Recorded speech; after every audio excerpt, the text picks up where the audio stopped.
As promised, Motorola today launched the Edge 60 Stylus as the latest member of the Edge 60 series, joining the Edge 60 Fusion unveiled earlier this month. Motorola already revealed the Edge 60 Stylus specs and design last week, so we know what's on offer, and the new details coming our way from Motorola are about its pricing and availability.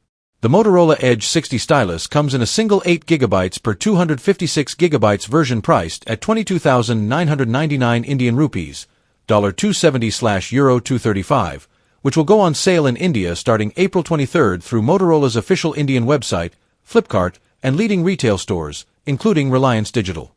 It has two color options, Pantone Surf the Web and Pantone Gibraltar Sea. The Motorola Edge 60 Stylus packs a built-in stylus and comes with a Snapdragon 7's Gen 2 SoC, a 6.67-inch 120Hz POLED screen, a 50MP primary camera, and a 5,000 mAh battery with 68W wired and 15W wireless charging support. The smartphone is IP68, rated and has MIL STD 810H certification.